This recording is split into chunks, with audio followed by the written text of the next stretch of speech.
Hey everyone, and welcome to group break number 117. Today we have a nice little 12-box hobby case of 2020-2021 Upper Deck Series 2. So we're looking for our Stutzlas, our Kaprizovs, and everything else in between. So nice. Looking forward to the break, and let's get right into the team random here. So 3 times on the names, 3 times on the teams. Gonna be probably slightly rusty, been a couple weeks since the break, so just apologies for that. And we actually need the other thing up there, but 3 times. Here you go. Good luck. Once, twice, and a 3rd time. Patrick on top. There we go. And again, if at any point I mispronounce your name, please let me know. Yeah. And teams 3 times, so we can get it right. All right. Didn't want to copy there. Perfect. 3 times on the teams. Once, twice, and 3rd time. Ooh, Vegas, Vancouver on top. Toronto on the bottom with Buffalo. All right, here we go. Good luck, everyone. Patrick, you've got the Vegas Golden Knights. Takumi with the Vancouver Canucks. Pascal with the Rangers. Daniel with the Islanders. Robert, you've got the Oilers. Tony with the Senators. Paul, you've got the Flames. Maxime with the Sharks. Edward with the Anaheim Ducks. Sean with the Columbus Blue Jackets. Maxime with the Hurricanes. Jordan with the Kings. Stan with the Wild. Patrick with the Jets. Brian with the Lightning. Mark, hey, you got some random luck this time. The Chicago Blackhawks. Richard, you got the Detroit Red Wings. Kevin with the Arizona Coyotes. Brendan with the Boston Bruins. Danny with the Pittsburgh Penguins. Michael with the Dallas Stars. Brendan, you've got the Montreal Canadiens. Christopher with the Colorado Avalanche. Danny with the Predators. Robert, you've got the Washington Capitals. Alex with the Flyers. Blake with the Panthers. Edward with the Blues. David with the Devils. Mark with the Sabres. And Stefan with the Toronto Maple Leafs. So there are your teams. I'll get it into team view shortly here, but yeah. Did they... Yeah, 25 announcements with Kaliev. So, like, yeah, I don't think they've posted the full names yet for extended, but Kaliev will for sure be in there because we've seen him in... I mean, he's in Series 2 in the MVP insert, so he's there. But, alright, let's... Gonna copy this on over to the... team viewer here, make sure this is all good.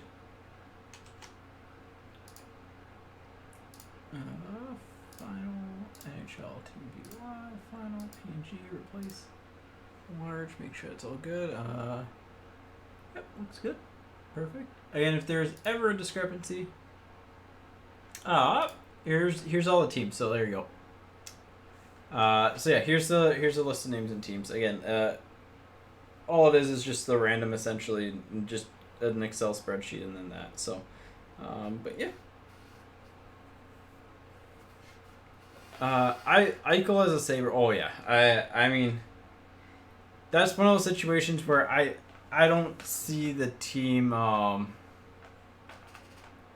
don't see a team really. Or I don't see the team really repairing that relationship. That's a very damaged relationship there. Like, that exit interview was tough to watch. That was one of the most, like, oof interviews. And it's like, it's a pretty serious, like, thing, too, in that, like, his surgery rate, because it's a herniated disc in the neck, and, like, yeah, it's definitely tough. But, yeah. Alright, see ya, RBC. But yeah. It's interesting. So I think he's probably done. I mean, Reinhardt's probably gone, I would say. But yeah. Alright. Really doesn't look like a ton of I mean, there's lots of people wanting to trade, but it doesn't look like a ton of action here. I mean, it's gonna be tough, but yeah. Yeah. And then for Yeah, so we were talking a little bit just before the break started, like the recording started, about extended. And for extended, essentially, I went through and I think there are only like Logan Stanley will be in it probably. I can pull it up after the break, but yeah. All right, I really don't see any action on the trade, so let's go ahead and let's get started. Let's do. It really doesn't matter, but bottom I find is always easier to cut through. So, well, not cut through, but there we go. Get it to fall out properly, because then you just go like, whoop, and they're all facing kind of the right way.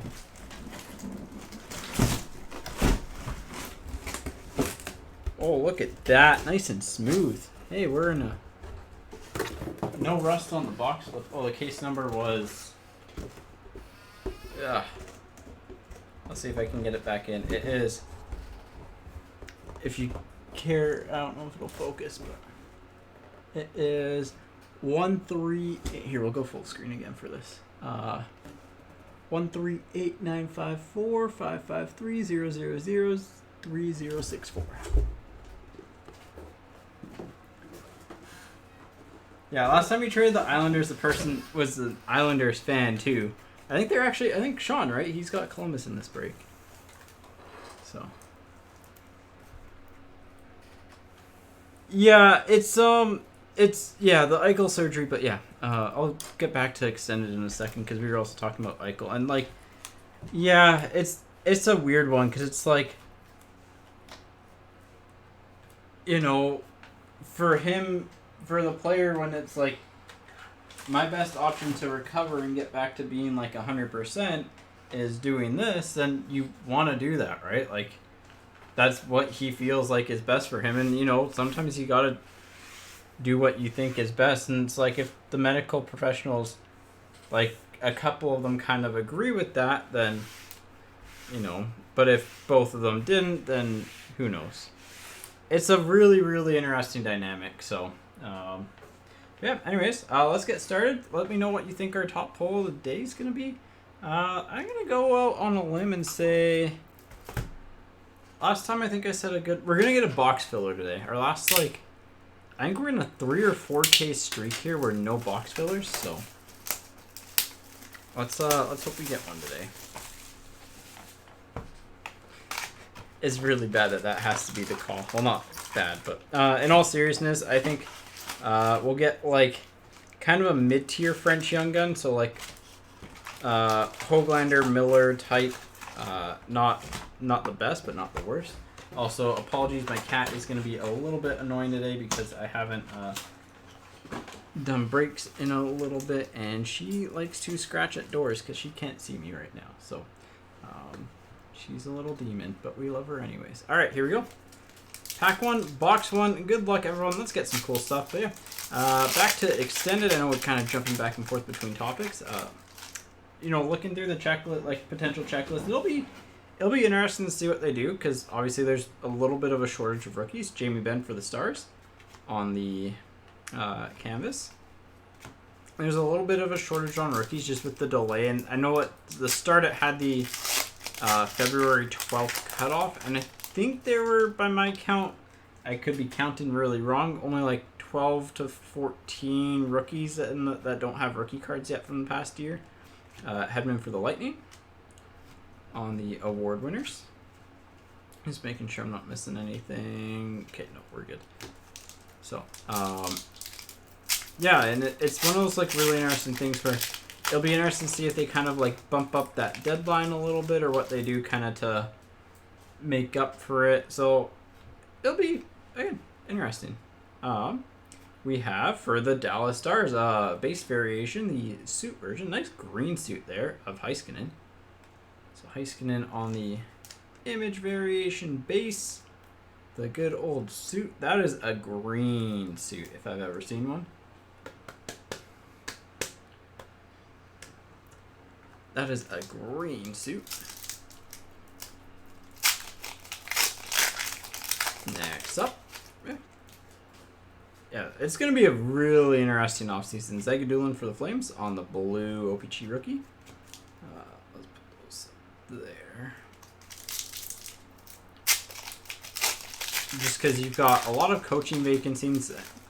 I mean, you've got the Canucks, which who the heck knows what the Canucks are going to do at this point. Vanacek for the Caps on the rookie portraits. Like, they could... No one really knows. I mean, if you were to talk to people, 3 weeks ago, everyone thought Benning was... Or even, longer than that, a month ago, 2 months ago, everyone thought Benning was probably going to stay and that they weren't going to fire him. But that might have changed. Legston for the Oilers on the Young Guns. That might have changed over the past little bit, which, I mean, you shouldn't really judge a team based on their post-COVID breakout play because, I mean, they weren't ever going to be that great. Soderstrom for the Yotes on the rookie. So, but it's been an interesting couple weeks, and we haven't really had much of a chance. We got a Young Gun Canvas coming up. We haven't hit... I think we've hit a Kaprizov once. Dazzlers of Gibson for the Ducks, and Suter for the Chicago Blackhawks on the Young Gun Canvas. Not a bad one.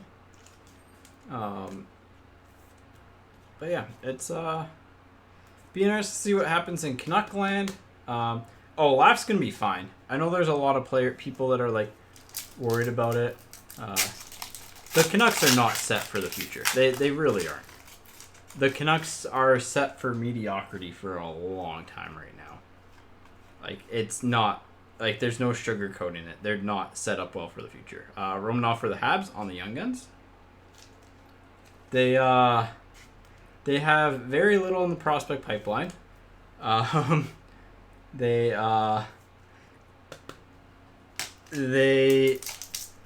can be... they can be well set up, but it's going to depend on how the next couple years go. You've got to, they've got to kind of not spend on free agents, not take on any cap hit. McKinnon for the Avs on the retro. They've got to, draft really well over the next couple years. I mean, they've got to get lucky in the draft too. They've got to win a lottery or two probably to really get to that next point, especially if they don't change really.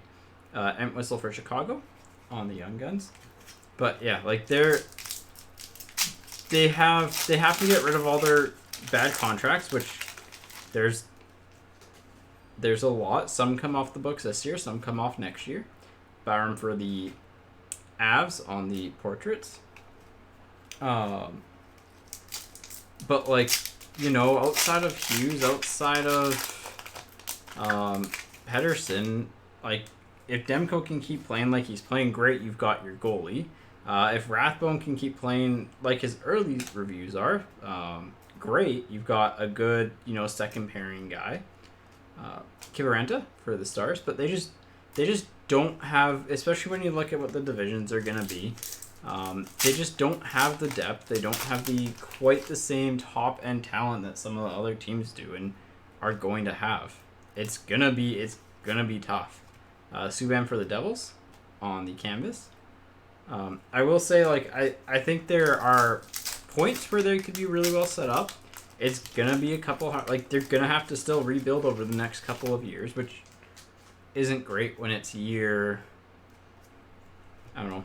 It's been a long time. Stuart Skinner for the Oilers. This is inside. This one has some rough edges on it on the Young Guns. It's going to be tough. They have to be very, very smart with their cap management, and they haven't shown that they've been able to do that to this point. Alexiev for the Capitals on the retro. They have to be very, very good in drafting, and they're drafting it's been league average at kind of best. So Crawley for the Rangers on the Young Guns. So they're just they're on the path of being a very mediocre team that might make the playoffs every once in a while. They might win a series, but when you look at their odds of winning the cup, they're never going to be really considered a cup favorite. Robertson for the Leafs on the rookie portraits, and that's really long term. The biggest issue is that they, like, you just look at their roster compared to around the league and look at their cap hits. They're in a really not great spot. So, yeah, it'll be interesting though. Pagansky for the Blues, like they do need to get some draft capital, and that's probably honestly like the biggest thing during the entire time is that the Canucks just haven't really brought in more draft picks, and they kind of went for it every single year, and then when they were out, they kind of said Eichel for the Sabres on the canvas. When they were out, they'd say like, oh, like, hey, we're gonna rebuild. There's maybe like last year is kind of the 1 year where from the start it's like, okay, they're rebuilding. They might push this year, but if they don't, they don't. But yeah, I don't know. I don't have confidence in Benning at all. Zamula for the Flyers on the OPG rookie, and like, I mean, they tried to win in the Sedin's final year, so we got a clear-cut card coming. So, but yeah, yeah, there we go. It is Jamie Benn for the Stars on the clear-cut base. They don't have a ton of prospects coming up. Like, you've got maybe, like, if Lockwood pans out into the bottom six forward, like, great. If Gadjevich pans out into that, great. They're not even locks at that. So, and those are legitimately two of their top prospects. Skinner for the Oilers. So, it's one of those really weird dynamics. So, I mean, McDavid hitting the hunt. McDavid's just, he's McDavid. Like, he does stupid stuff because he is very good at hockey. Larmy for the Penguins on the rookie. This should be French. Yep. Schmaltz for the Yotes on the French variation. So, solid box one. But yeah, the Canucks really aren't in a great position, especially relative to the league, relative to their upcoming division, because, I mean, Seattle's going to be good. Like, either now or in the future, Seattle is going to be good. They're not better than Edmonton, especially if Edmonton gets a better goalie, because you're just McDavid's McDavid. You know, there's a good couple good quotes on the radio over the past few days about McDavid, and it's like, can you even shut McDavid down? And the answer is no. Like, shutting McDavid down is keeping him to a single point in a game. Like, that is effectively shutting McDavid down. And, you know, I love Petey. Petey's a heck of a hockey player, but, and like, I think he can get to a similar level, not quite obviously the same territory as McDavid, but to where, like, hey, your goal is to just keep him off the score, like, keep him to 1 point, and you've kind of done your job. But yeah, it's it'll be interesting. So, Marchment for the Panthers. So, but yeah, I don't think the Canucks are set up very well. Again, can agree to disagree there, but the team's really, really not set up well long term. They kind of have to get rid of all their good players right now, like all of their kind of better players. Schmaltz for the Yotes on the canvas, just because by the time their team will be relevant again, like cup chasing relevant, you know, it's gonna be 2-3 years down the road. You know, 2 years later, Nate Schmidt's gonna be in his 30s. There's a Stützle for the Senators. First big name young gun. Nice to get him out of the way early. But yeah, it's gonna be a couple years till the and Benning even admitted that, like, it's gonna be, you know, they're gonna need a couple more years, and a couple more years after how many years they've had is quite frankly a really, really long time, and they need to draft well, and they need to bring in really talented prospects or get really, really good bargain buys at UFA. Bowers on the retro for the Avalanche, and they just haven't really been able to do that. So, and there's always a chance of changing, and I hope so, but yeah, I don't know. Brome for the Red Wings, and again, like, there's just things with the organization. Like, Travis Green has done, like, I don't think Travis Green is the best coach in the entire NHL. I'll start off with that. But I think there aren't 30 hockey coaches out there that are better than him right now. McMichael for the Capitals on the portraits. And, like, the fact he doesn't have a contract yet and he's very, like, vocal about wanting to stay here is kind of concerning. You know, you have a guy who clearly is liked in the room, Byram for the Avs on the rookie. You have a guy who's clearly liked in the room. You have a guy who is, you know, well respected, I would say. He gets a lot of value out of his players. There's no denying that. Couture for the Sharks on the canvas. I love those jerseys, by the way. And Kiefer Bellows on the Dazzlers for the Islanders. Like, there's no denying the value he gets, especially, like, he was one of the best coaches in the bubble last year. Like, his bubble teams were arguably, like, the most well-coached out there. Angelo for the Penguins last year. But, yeah. It's, him not having a contract is just, like, it's got to be a little bit frustrating to see, especially as a player, especially, you know, it's going to be hard to buy into that organization. Kratzov for the Rangers. And, you know, you look at that and it's like, well, why isn't this guy who's, like, clearly a solid coach, he's well-liked by his players, like, if you're looking at it from an outside player standpoint, why would I choose the Canucks over another team to go to if you're a free agent, right? Milos for the Sharks. And so when all the Canucks, like, top players, like their Pettersson and Hugheses, are going to be UFAs and commanding big money, like, if something doesn't change, they're not going to be able to go out and get those Joe Thorntons, Jason Spezza's at league minimum, unless they want to play, like, locally. Alexia for the Capitals on the portraits, but, yeah, we'll see. Oh, McDavid and McMichael, yeah. I mean, one day we need to get Jack Hughes with Luke Hughes with Quinn Hughes with there's one other one that I'm missing. Oh, and Jack Quinn. Yeah. That is a nightmare scenario. Kivlenieks for the Blue Jackets on the Young Guns. So, because there is, like, you could actually do Jack Quinn on the wing, Jack Hughes, the first overall pick of the Devils, Jack Hughes, then the next year's draft, Jack Hughes, and then Luke and Quinn Hughes on defense. That would be actually pretty crazy. Teravainen for the Hurricanes on the canvas. That'd be... I think a team could probably pull off all those trades, to be honest. It'd take a lot, but... they could probably do that if they really wanted to. Hellebuck for the Jets, if you want to go full meme. And, like, hey...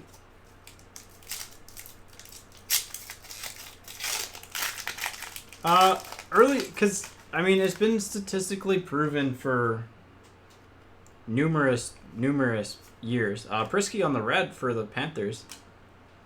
Like 27 is a player's prime.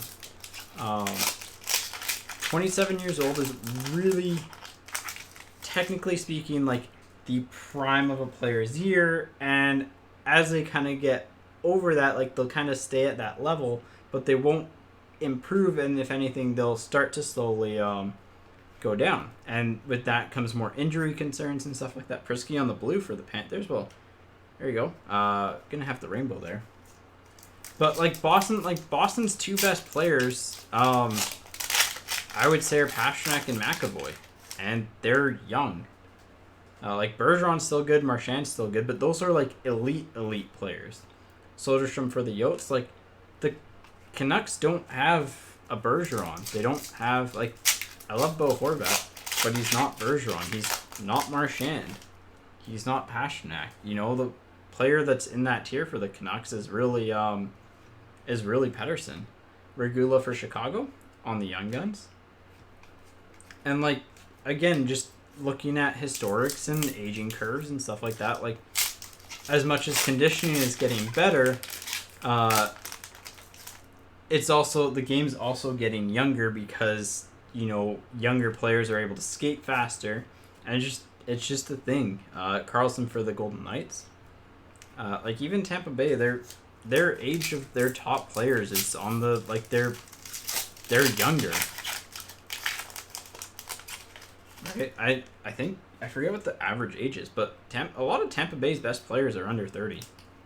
So Coughlin for Vegas, and like the thing is that you also see a lot of players decline really quickly, and you know if you have a player that declines really quickly, like especially you know if they carry a big cap hit, that's a burden. Look at Louis. You know that's a grade A example. Soderstrom for the Yotes on the rookie materials. Like the Eriksson contract at the time, I'm just like, whatever, it'll keep the Sedins happy. I'm okay with that. It's too long, but yeah, they're all 28 plus average, but they're all under 30, and like their top players for the most part are under 30. Like there are obvious exceptions to the rules, but those are the elite of elite players. Kurashev for Chicago, like, you know, they're not.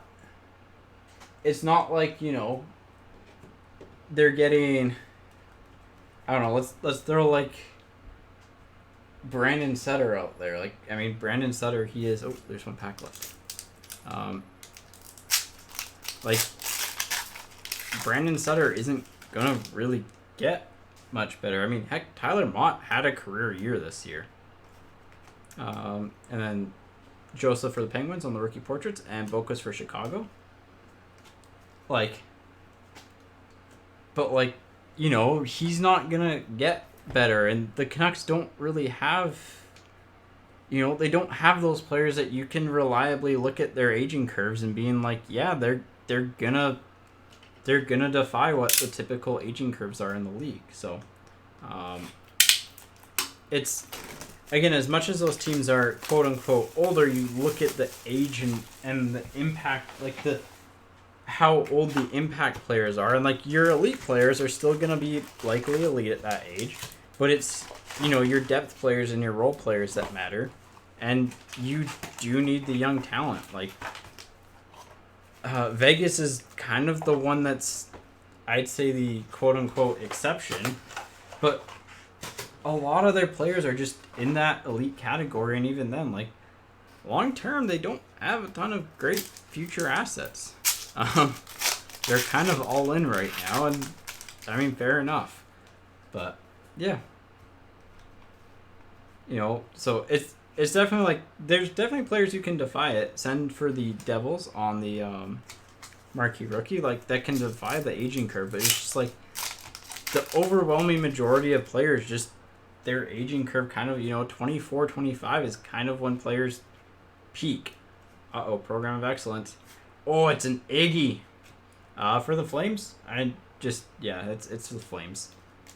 That's a cool card for the Flames. Love seeing an Iggy.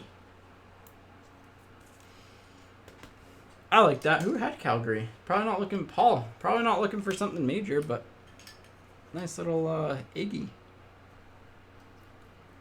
But again, like, you know, they don't have. Joe Thornton's another great example. He's a guy who's 40, 41, 40, or 40. He's old, relatively speaking, hockey-wise. But, like, he's elite, and he always has been. And Brome for the Red Wings on the Young Guns, like, his skill set, like, he may lose his legs, but the rest of his skill set is still fine.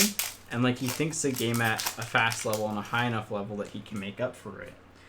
The problem is when you have players that can't do that, and there are a lot that can't. Zamula for the Flyers on the marquee rookie. That's where, you know, a lot of players start to drop off. So it's tough, right? Because there's always going to be exceptions to aging curves, but like there's, generally speaking, like there's a reason why they exist. Mikolo for the Blues. And like there's a reason why, like, time and time again, like, you're able to see the same patterns emerge. So it's weird. But yeah. Laugh for the Rangers on the rookie portraits. Nice one there. And like, yeah, again, I don't think the Canucks have the depth. They don't have the quite the same elite talent as, you know, the top 10 teams in the league, and they don't have a great prospect pool either. Malay for the Capitals on the Young Guns. So, but anyways, yeah, Sutter ends this summer, so like that's one that you're not really worried about. But it was like even when he signed it, it's like kind of one of those at the time, just like it wasn't great. Theodore for the Golden Knights, like he's a player that's like, yeah, he could have upside, but he never had it. Because he was kind of, he was at that age where it's like, okay, he's played enough games. What you see is what you're going to get. Tampa Bay, and he on the award winners, and like you saw that. And you saw it over his career that like kind of what you saw is what he's gonna give you. So it's definitely it's a really tough balance, right? So we do have a box fill. Ooh, for the Canucks, Gino. Well, we've been talking about the Canucks a lot, so we might as well get a Gino box filler. That's fitting.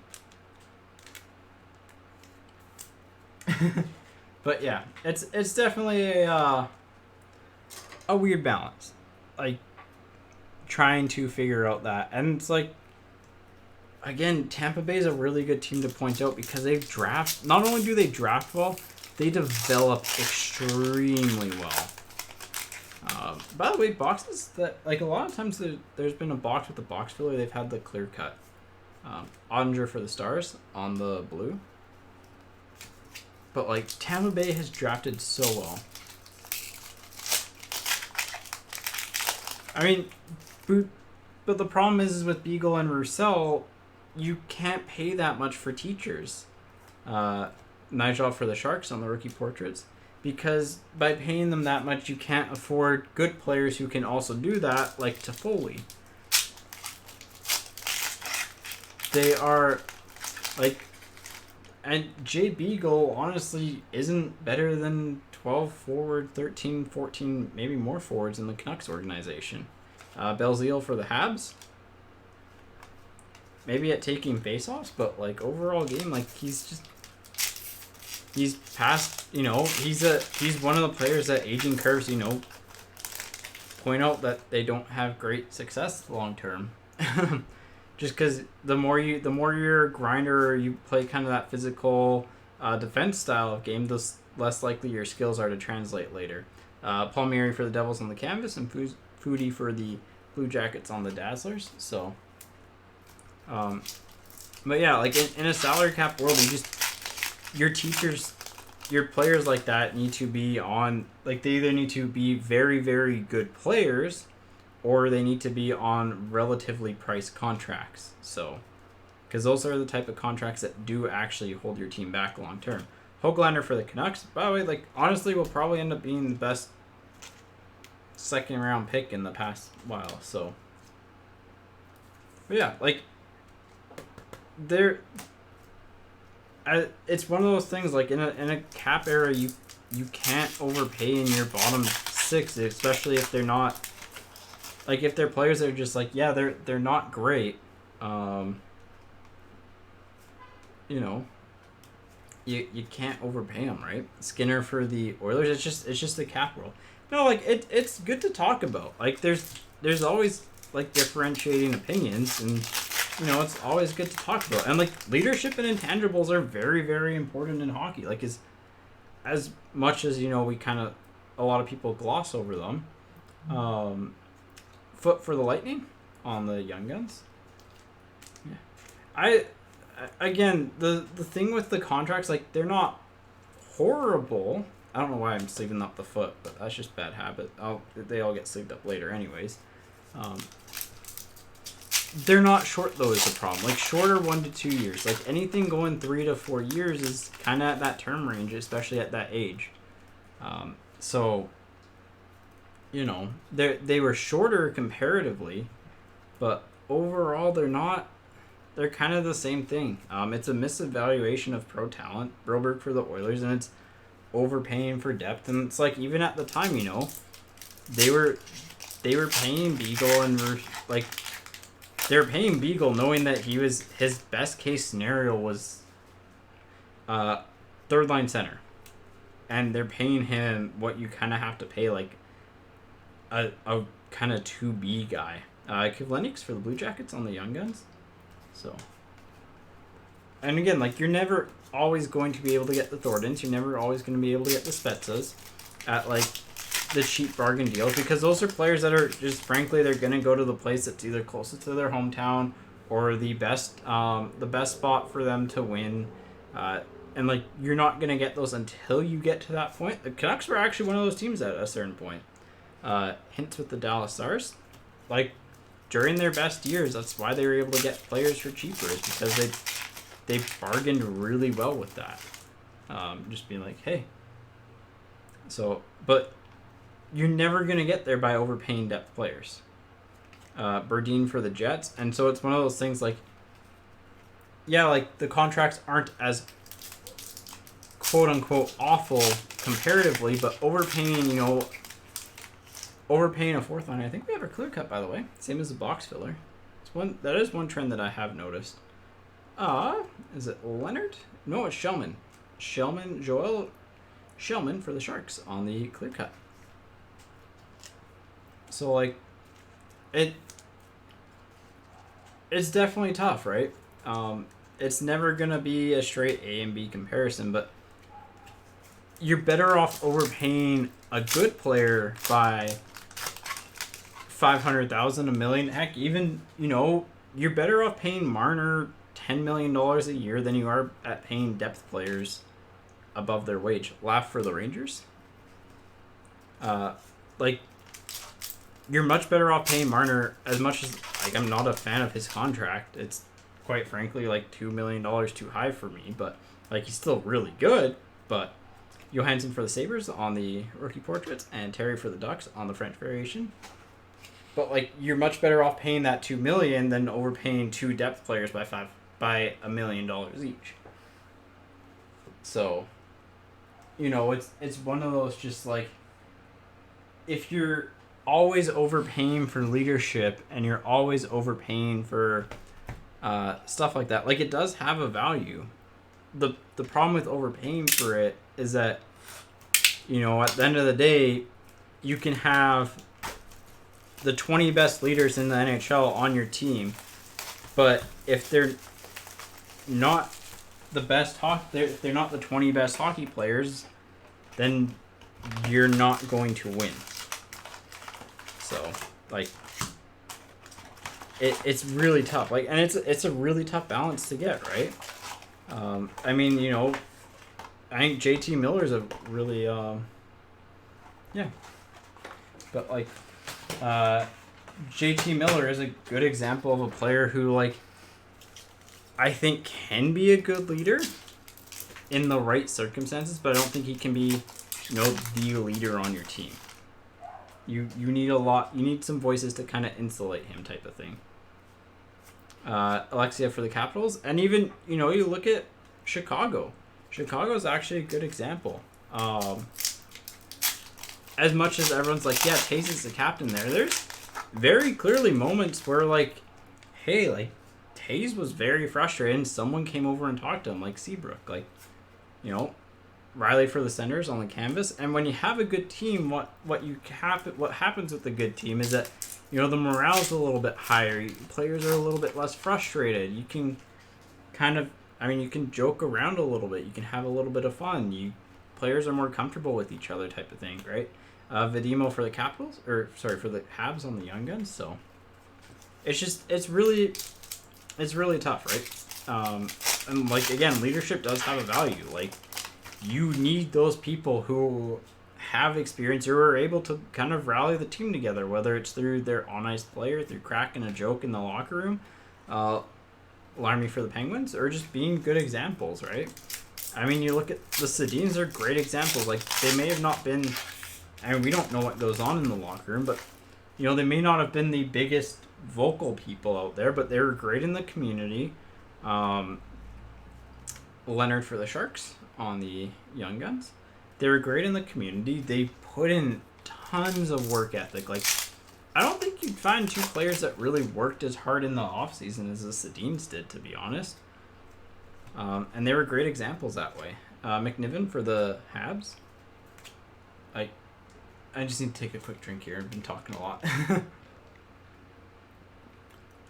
But yeah, it's definitely a tough balance, and I'll always say, like, there's value in leadership. There's value in having people who are good in the locker room, and I honestly think part of the Canucks offseason did hurt Crawley for the Rangers on the Young Guns, like losing the players in. It's not so much that they lost the leadership of like Markstrom and Tanev and stuff like that, and even like Stetcher. Honestly, Stetcher was a big part of that team last year. He's very, very good. I can't believe he only signed for what he did. I mean, I can, but he's still very good. Kemper for the Yotes on the canvas. But yeah, like, it's not so much like that they lost some of their leadership core early on, and you could tell it was how they lost them and like how the players felt, and that's a big deal. Nicola for the Blues, because like the players talk, and I mean you Toffoli's article came out today, and it's like, you know, he wanted to be a Canuck. Ooh, we got something. We have a, I think we have a retro, or maybe it's just a regular. Maybe it's just a regular. It is. It's Freddie Anderson for the Leafs. I thought we had a flashback clear cut, but nope. But yeah, what was the point? I forget. It'll come to me eventually. You'll love you for the Canucks. But yeah, again, leadership important, but at the end of the day, the most important thing that's gonna bring leadership to the forefront is just like where it'll actually matter is by having a good team and by having your leaders take you that extra little step. DiPietro for the Canucks, and for the Capitals, Philip Millet on the French Young Gun. So, but yeah, the Canucks in the early season, like losing, that was my point. Losing Tanev, losing Markstrom, losing Stetcher, not just like the fact that they lost them, but kind of how they lost them, where all the players have kind of like come through and said that they've kind of felt disrespected, and it felt like they were going to stay there, but like Toffoli said, he wasn't even offered a contract. And, you know, to feel that, and you're going to be frustrated by that, especially when it's just like, yeah, we had a good thing going, and we had a good team, and now it kind of doesn't exist. And it's like, don't get me wrong, I think it was good that they didn't end up with some of the players. Bowers for the Avs, like, I don't think I would be giving up the contract that Calgary gave out to Tanev or even Markstrom. Toffoli, on the other hand, heck yeah. That contract is a bargain. But, yeah. Anyways, that's kind of all there is to it. Do we have another Chicago Young Gun canvas coming up here? God, the base cards are all stuck together. Anyways, what else do we want to talk about in the hockey world? Nelson for the Blackhawks on the Dazzlers, and Ian Mitchell for Chicago on the Young Gun canvas. Ooh, is this a... Ooh, we got chewed up base card. I didn't see that. I don't know what happened. It just looks like it all rubbed off. The Eichel. Or, sorry, the Hughes.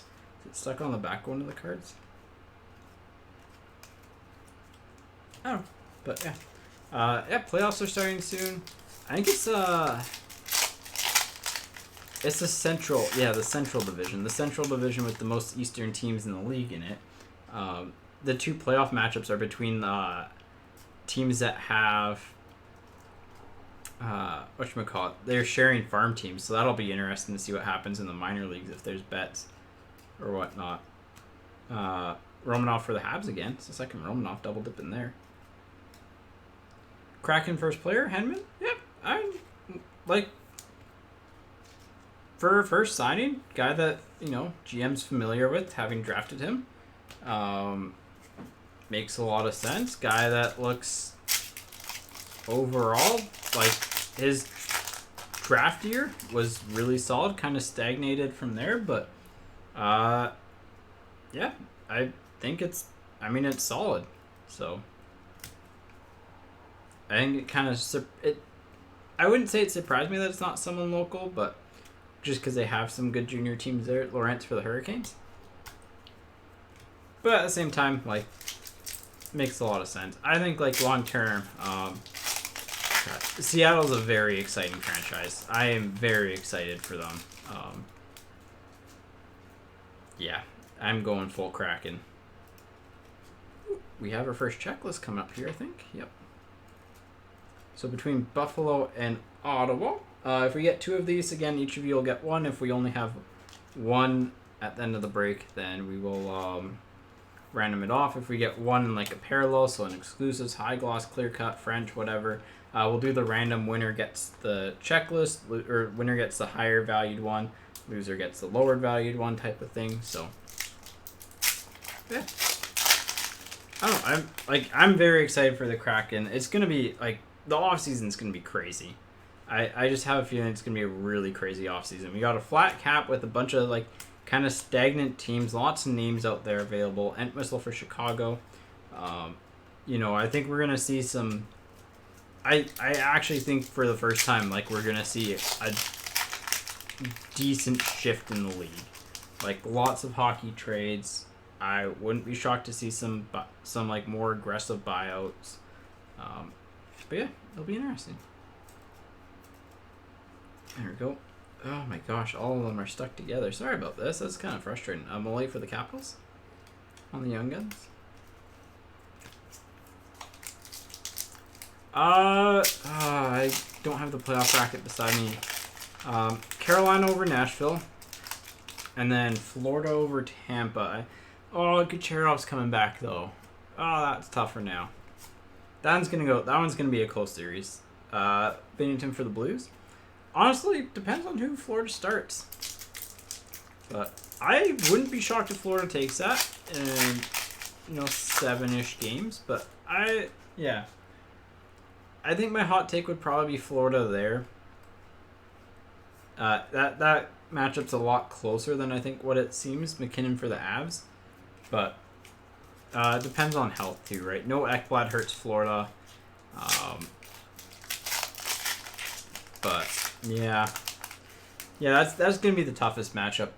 And then in the the East, you have I forget who. Connecting for the Flyers on the Pink Dazzlers. You have it's Washington and Boston, right? And then Islanders and God, why am I drawing a blank on it? Islanders, Pittsburgh? Or am I mixing that up? Is it? I need to pull that up. I'll pull that up quickly. Wolf for the Leafs.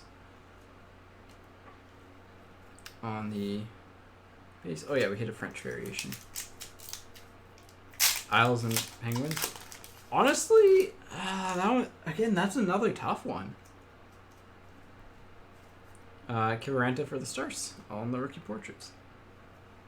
I want to say my gut tells me to go with the Penguins. Jared McCann's having a heck of a year down there, by the way. But I don't know. There's just something about the Islanders that they always seem to just do. Everyone just seems to be a little bit above average in the playoffs.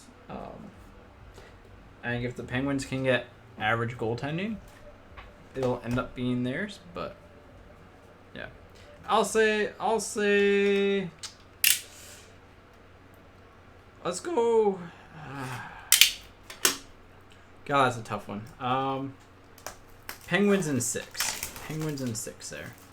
And we've got, I think Colorado and Vegas is to be determined, like who they each play. But both of them are winning their series, in my opinion. So it's gonna be Colorado, Vegas round 2. Those are like Colorado and Vegas are the 2 top teams in my opinion in the league. The Leafs and Hurricanes in 3 and 4. So and then like I think Leafs over Habs, Oilers over Jets, and then yeah. Oh, I'm just so excited that the Kraken get to do stuff now too. That's actually like really exciting. I love all the transactional stuff like trades, signings, and stuff, and analyzing them, prospects. So it's always kind of my favorite time of the year when it kind of gets closer to the draft. Just because I like to see players change teams. Broberg for the Oilers, and expansion drafts are legitimately one of the biggest shakeups of the league. So.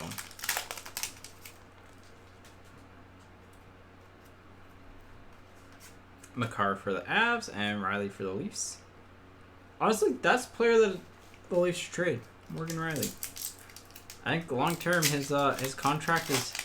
That's a player who I am very scared of signing to a long term contract. Very scared of signing to a long term contract. Lawrence for the Hurricanes. On the Young Guns. Just because his defensive game is. I mean, it's bad. It's really bad. Maybe in a different system it'd be better, but you'll levy for the Canucks on the retro. But if his offensive game starts slipping, you're going to notice that a lot more. Terrific with the puck. But yeah. Uh-oh. Here's the second checklist. Okay, so we're all squared up. So if we get a third now, the third one's going to be the randomed off, but we are even on the checklist, so that's good. We're even on the checklists. Yeah. But yeah, after that, so we have Florida, Carolina. I think Carolina's winning their division. They've got the goaltending to do it. Bauer's on the rookie portraits for the Avalanche. Like if Mrazek goes down, Nedeljkovic is still good, and their team in front's awesome. After, like, yeah, I don't know.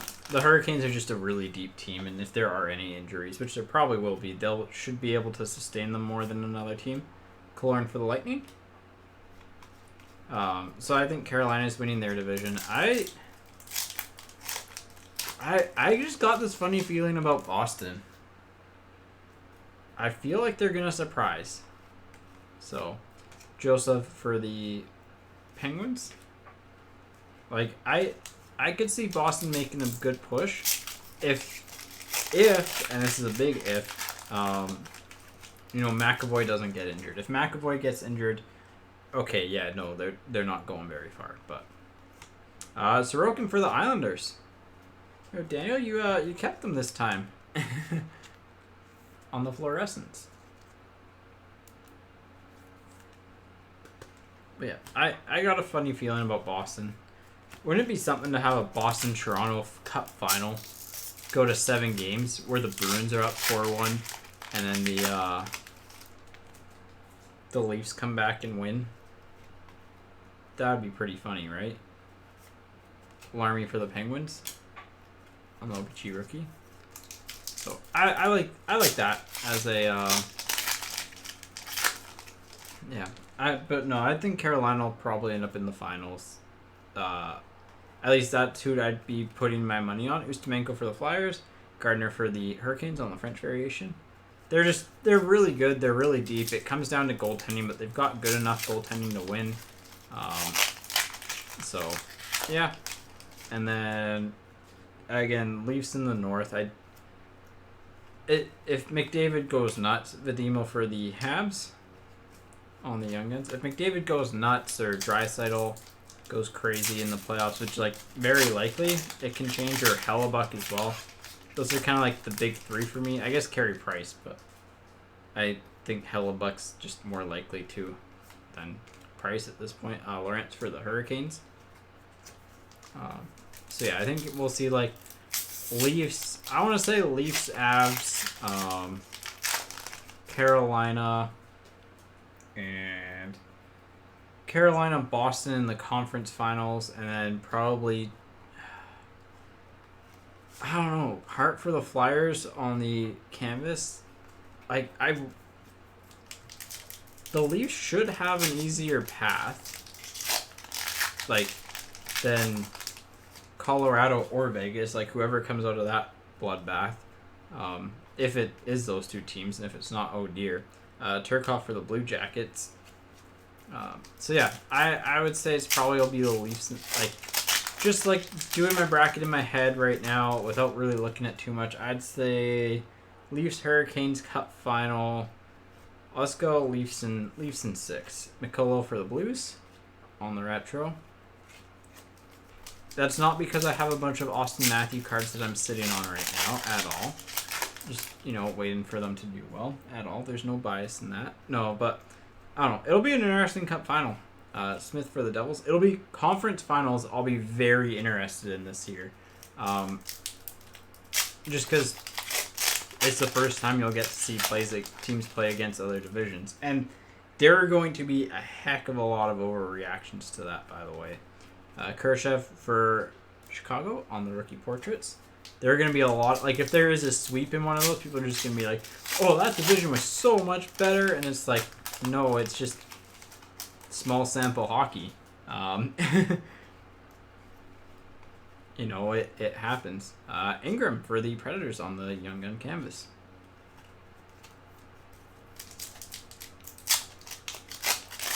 We're going to see a lot of hot takes come out of these playoffs. That's always a given, but more so than normal. Draisaitl for the Oilers. That one has a weird side issue again. More so than normal, we'll have the weird hot takes coming out. So,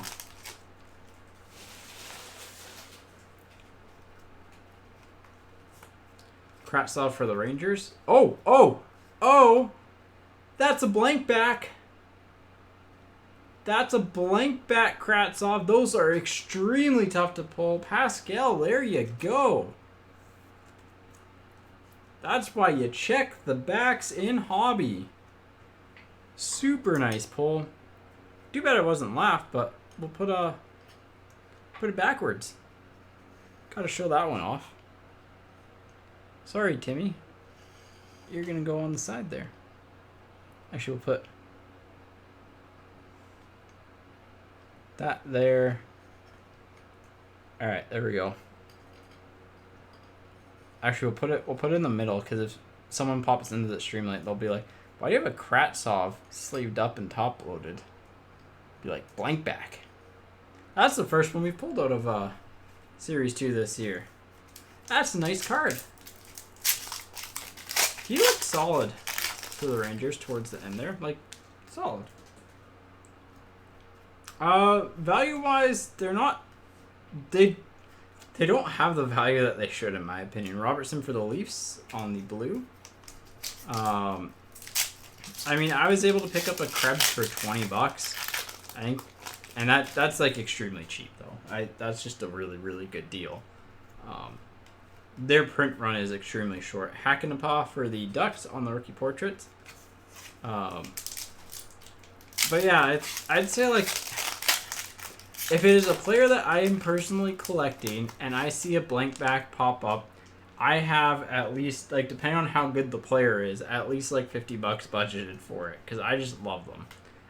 DeRosier for the Panthers on the Young Guns. Ooh, I put the Draisaitl in the wrong spot. Because they're so rare. Like, they're not worth a ton, but they're so rare. And if they ever do start picking up in popularity, which I'd say there's a non-zero chance of that happening,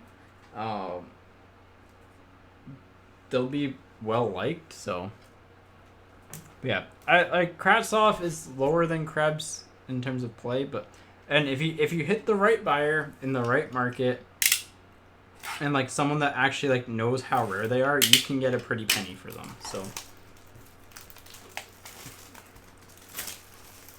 like your print run on those, whenever I like look at print runs for stuff like blank backs, it's really tough to do the math, but I would say like you're maybe looking at 10 max, like at the most, and the difference between that 10 and a whatchamacallit, like a Young Guns exclusives or high gloss 10, is that there are people that will not realize that they pulled a blank back and they'll just sit there in their collection.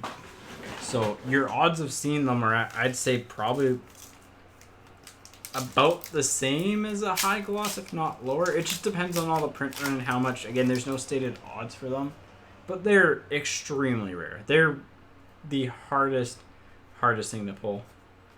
Langton for Chicago on the Young Guns. Oh, he goes in the regular now. Nice, congrats. I think I can sign up Friday at 7. So tomorrow, right after tomorrow's break, I'll be waiting,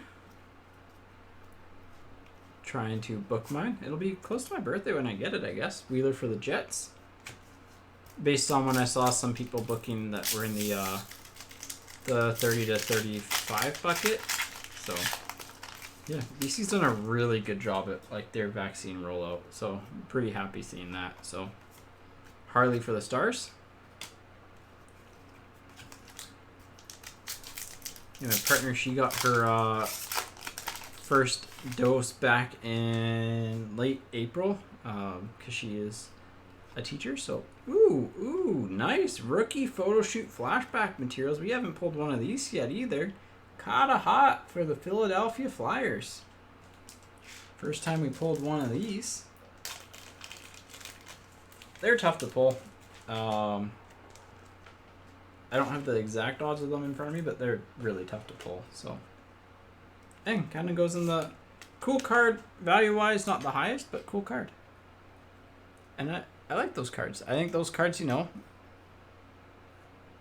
sale value doesn't always mean everything with the card. So, but yeah, she got her first dose back in late April, which I is very happy for. Vanacek for the Capitals, just given that she's teaching all the time, so was super excited for that.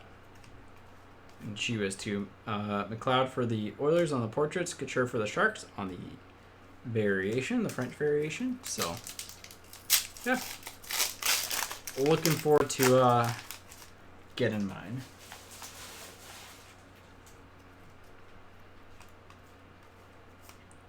Regula for Chicago on the marquee rookie. I know both my parents got theirs recently. Pretty much I'm the last person in like my kind of direct family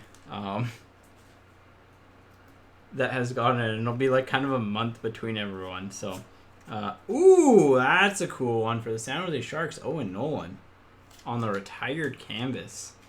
San Jose cleaning up a little bit. Got a clear cut young gun, got the retired canvas. I like these old school Sharks jerseys.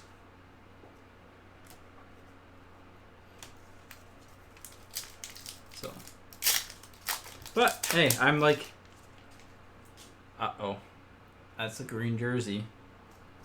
That's a green jersey. You know what that means? It's Kirill time for the Minnesota Wild. Oh, yeah, you know, I'm, mid-late 20s,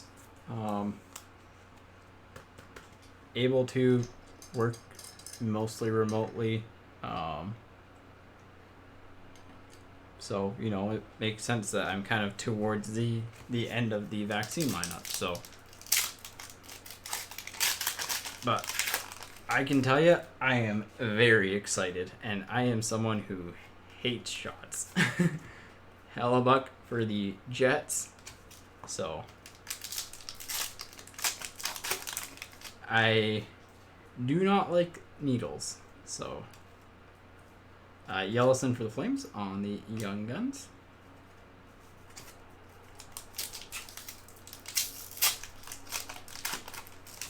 But yeah. What else is going on? Angela for the Penguins. We got. What else was the big news in the hockey world? Outside of the Rangers in the past little bit. Dylan Strome was scratched a lot for Chicago, so I wonder if he'll be available. Level of play to be determined, because I don't like he's okay, but he's probably gonna go for more than what he probably realistically should. Jalen Chatfield for the Canucks on the Young Guns, by the way. What else is gonna happen in the hockey world? We got playoffs, we got the draft lottery, expansion draft later. Fox for the Rangers. He's been so good. I don't think he'll win the Norris this year, but he should. It's just his team's not a playoff team, but he absolutely should win the Norris this year. Bobby Ryan for the Senators on the award winners.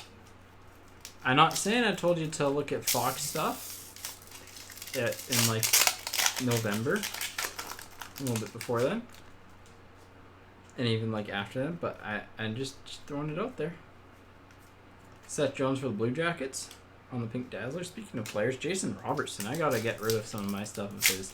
Love him as a player, but like it's time to move on before he hits his lull in the off season.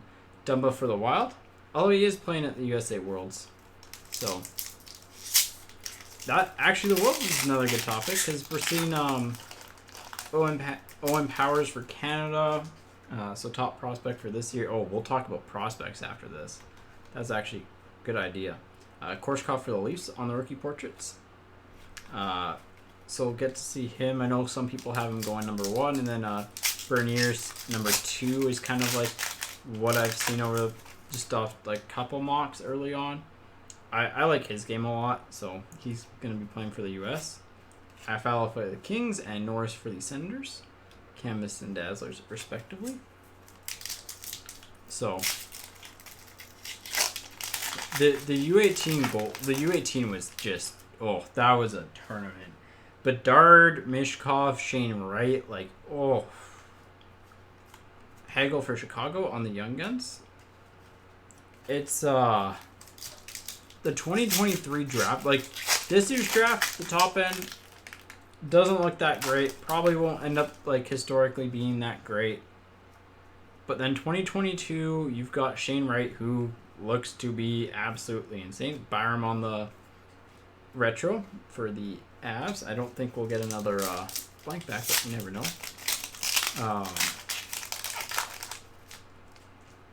But the 2023 draft, like that's McDavid, Eichel, Malkin, Ovechkin levels of good. Pino for the Capitals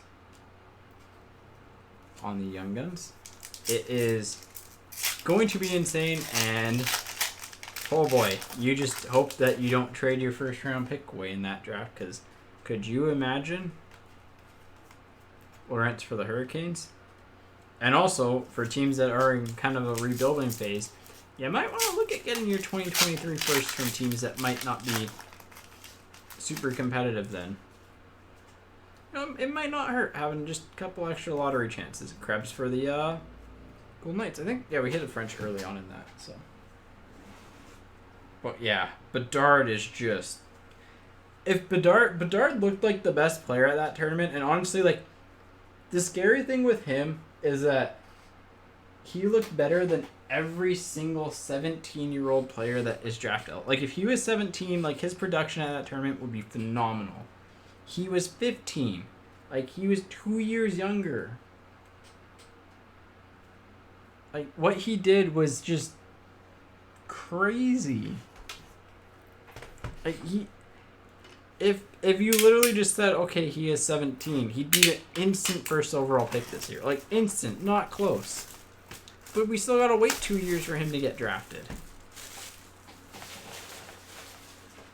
Like, he might end up being, the generational prospect of the 2020s. And, like, right now, that draft class, oh boy. Because I think you got, I think it's Adam Fantilli is third, too, and, like, he in his own right is very, very good. So, it is shaping up to be a heck of a 2023 draft. Wasn't it? It was the 03 draft that was pretty crazy, too, in terms of depth. But top end wise, it's one of the best drafts of all time.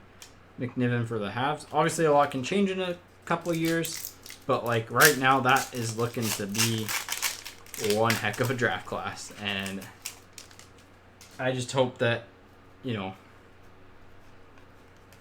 we see a lot of good stuff out of it. Keller for the Yotes and Velarde for the Kings. Dazzlers and Canvas.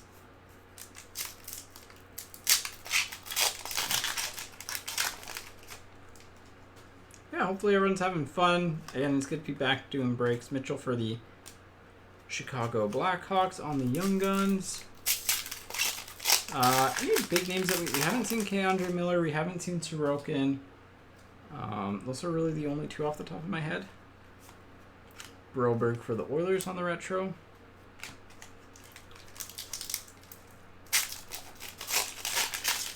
Like the two major ones off the top of my head, at least.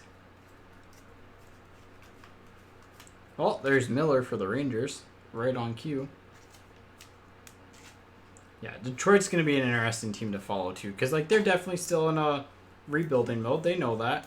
And it's like, seeing Bedard, seeing Mitchkov, it's just like, oh, do we wait a couple years?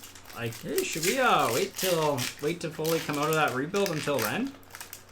And it's a very, very intriguing question to ask because those players are really good. Kravtsov for the Rangers on the portraits. And, like, that's a question you need to ask yourself as a franchise early, right? Because if you can make that roadmap and you can tie in your prospects to kind of come out at the same time, manage your ELCs when you're paying players in their prime, like, you can be real, real good. Milos for the Sharks. I think you'll see them start to take strides in the next couple of years or so, but we'll see. They're going to be good once all their pieces come in. Hurdle for the Sharks, unless, again, there's like some devastating injuries to their top prospects, but you can't really say that that's going to happen. And, again, at the same point, you can't bank on the prospects, but yeah, they're going to be good. You'll see for the Predators. They made a heck of a run to make the playoffs. I thought they were out. And we were talking about, hey, maybe they trade Ryan Ellis. Hey, maybe they trade Matthias Ekholm at the deadline. And neither one of those happened. Is this a blue fluorescence? Ooh, we got a nice little blue fluorescence coming up here. Who's it going to be? Let's go with Höglander. That's my guess. Ooh, Liljegren to 50 for the Leafs. That's a player who I'm interested to see if he gets a spot on the roster. Him and Sandin probably are good enough to be in there. But yeah, nice little blue fluorescence. In the light, it actually has like a bit more green. It's kind of weird how it works. It's numbered 8 of 50. It's hard to tell. It looks like almost like 88, but it's 8 of 50. So cool card. Is it stand worthy? Yeah, we'll use the final stand on it. I just triggered everyone that played Call of Duty Modern Warfare 2 with those words.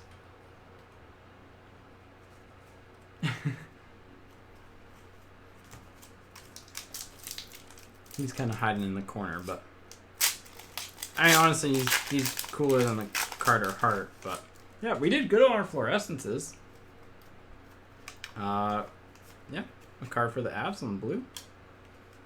French Young Gun was. Who was it? Who was our French Young Gun? I don't think it was anyone major. I mean, it wasn't, but Philip Millay, right? And Shellman was our clear cut. So I still think we're gonna get like one mid-tier French Young Gun. Regula for Chicago on the rookie portraits. Yeah, I think Raymond and Cider probably next year. Cedar.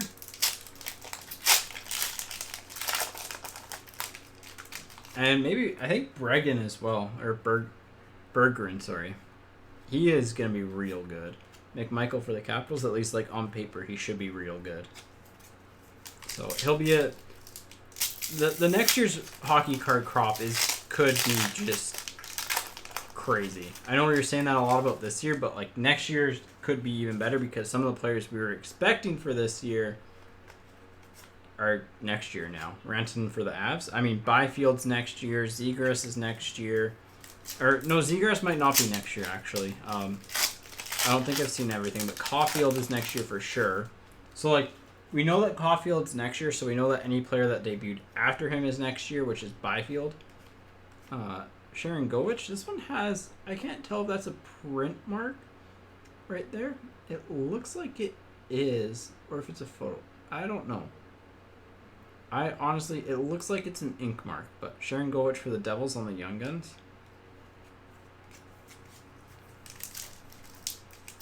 But yeah, next year's crop is looking, and there's a bunch of good goalies too. I mean, you've got Ukko-Pekka Luukkonen for the Sabres in there. He's one of the top goalie prospects. I mean, Swayman has been insane for the Bruins. Draisaitl for the Oilers on the award winners. Spencer Knight for the Panthers. So it is like if Zegras is held over to next year, it's gonna be a real good crop.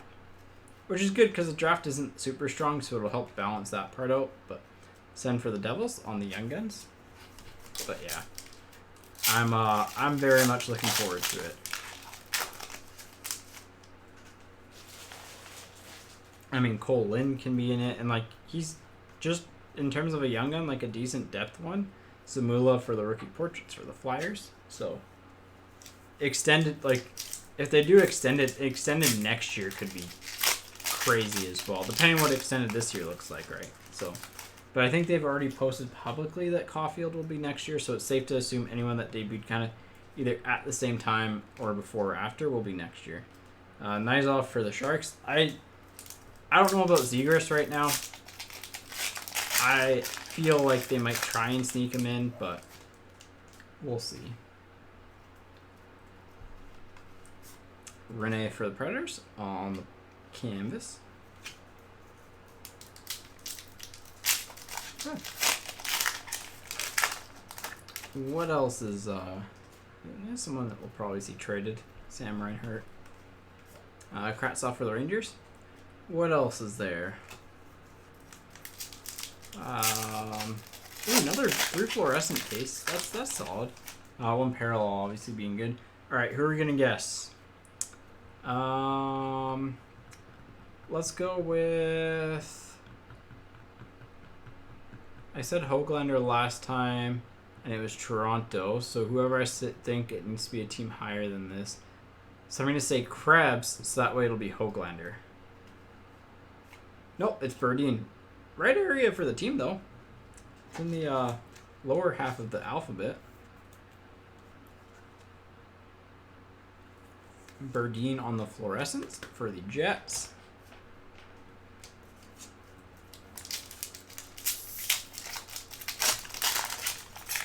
But I mean, our fluorescences were good. We got Sorokin and a Liljegren blue to 50. So Francouz for the Avs.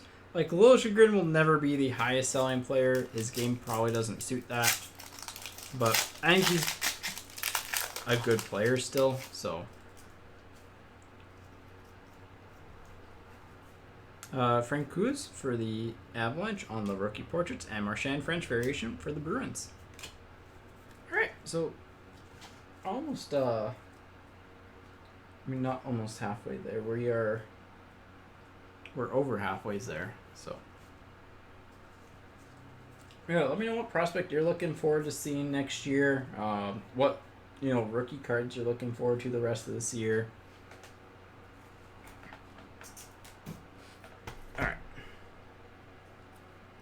I like the Future Watch autos look sick from the mock-up, so I'm looking forward to that. Oh, I forgot to decrease the stack a little bit here. Here, let's cut this off here. We'll slide these to the back. There you go. That way I don't knock these over accidentally. Actually, let's just put them all there. That's easier. Alright, here we go. Next box, this is box number 8. Yeah. So, 2 more to go. And thanks all for coming out and watching, having some fun and getting your spots. Again, TBD on breaks for next week, but keep your eyes posted, ears posted, everything like that. And just depends on a bunch of things, and so hopefully I'm able to continue to manage things well enough. Also, the motorcycle's coming by, so it's gonna get loud here for a second probably. I actually need to listen back to that, but it's really loud. So Byron for the Avs on the marquee rookie. Yeah, didn't do his usual floor thing, so.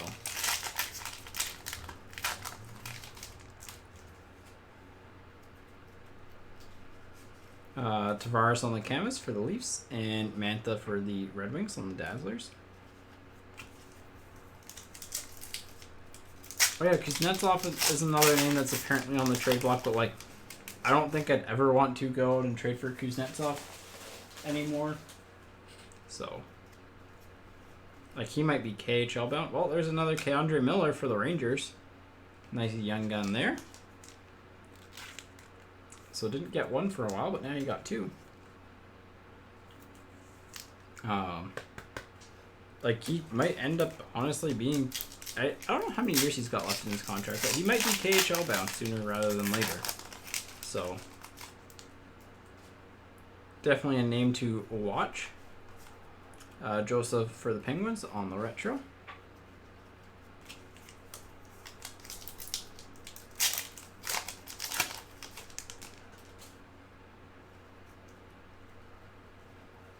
Puis Suter for Chicago on the Young Guns. I think that's the first Suter that we pulled this canvas, but I don't think we pulled anything else. What are we missing, technically speaking? We haven't hit a single exclusives yet.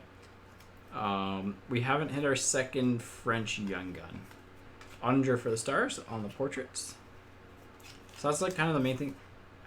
We've only hit one rookie oh no, we've hit two jersey cards. So we've only hit one rookie material, which is really low. So we should technically have 4 rookie materials or jersey cards over the final few boxes here. Yellison for the Flames, just based off averages. I mean, I don't think Kuzi was as good as what his stats dictated either over the past couple of years, so it was already kind of buyer beware. Oh yeah, Cousins. We haven't hit Cousins yet, right? Anders Lee for the Islanders. That's the one player we haven't hit yet. I don't know why I always forget about him.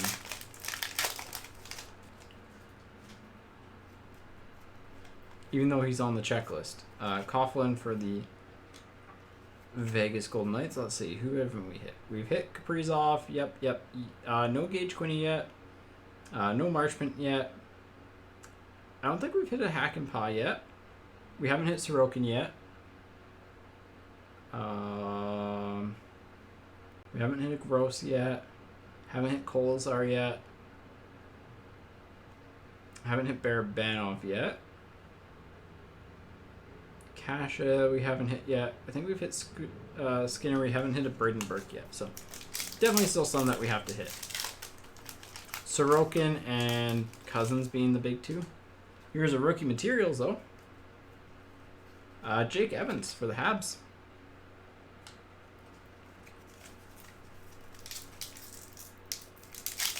I mean, like, I'm fine with the player being, you know, cocky, confident, whatever you want to call it, especially when they're putting up numbers.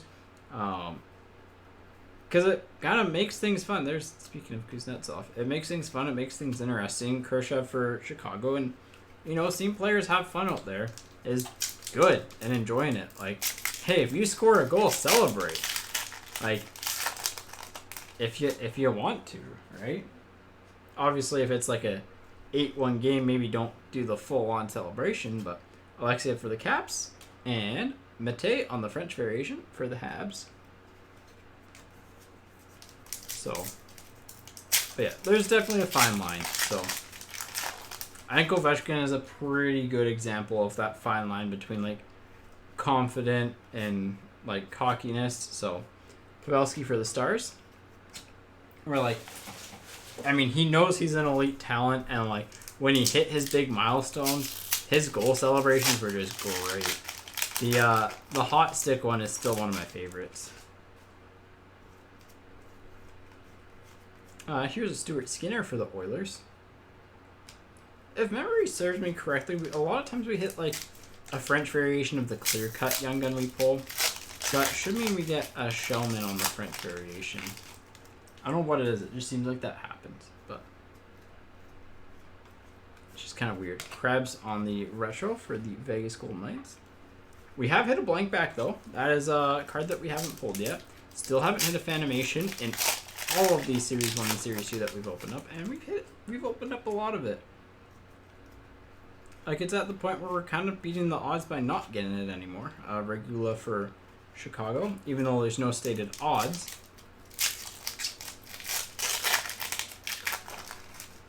we're gonna keep opening up until we get one, and we'll open up more after then, as long as it's like still good. So, DiPietro for the Canucks on the rookie portraits.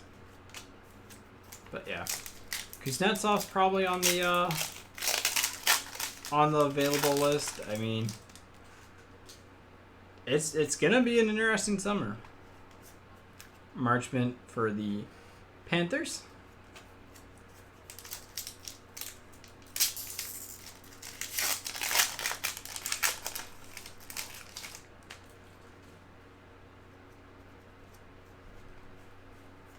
Ingram for the Predators.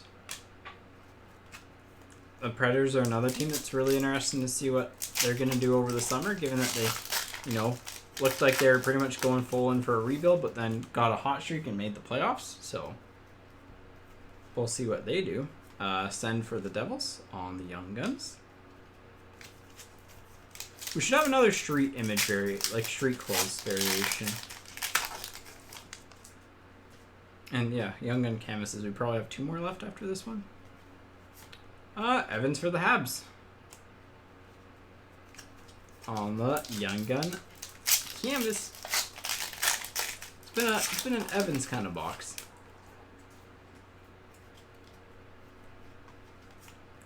Hellebuck for the Jets on the award winners. Yeah, the Mateo this box, right? Yeah. I think at least. Oh, well, there's our other image variation. Gaudreau for the Flames. So Flames have hit a couple of nice short print cards today. Let me get some more sleeves out.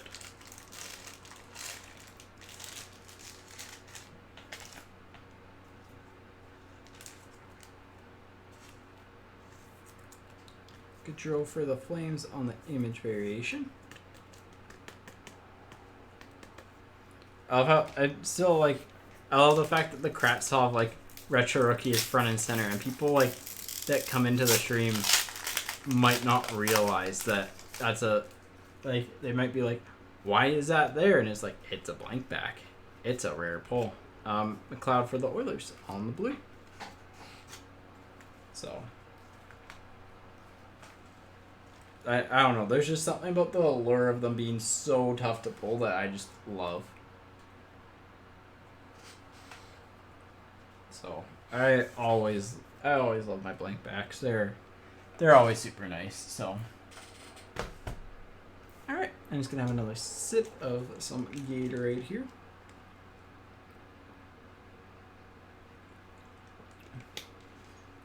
Yeah, it's been super nice out lately.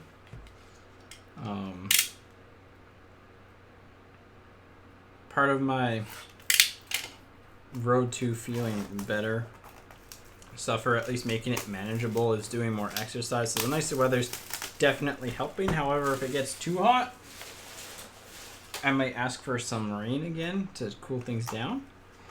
But no, I've been doing for the Nintendo Switch, there's a Ring Fit. It's called Ring Fit. It's like a game, and it looks so simple. It is literally a plastic resistance ring with that's really all there is to it. And it's just stretches and workouts using that thing, and it's a game. They make a game out of it too. But that stuff's hard. It is intense. It is a sweat every single time. I look like a goof, but hey, it works. So Ottinger for the Stars. It works. I feel a little bit better after it, and so that is all good for me. I think we have the Dazzlers. Weber for the Habs on the canvas, and McMichael for the Capitals on the Dazzlers. Capitals have been doing above average this break. Yeah, I mean, I think Patrick Waugh's always wanted to return. It's just when he could return, when someone would actually want to bring him in. So, well, there's Sorokin for the Islanders.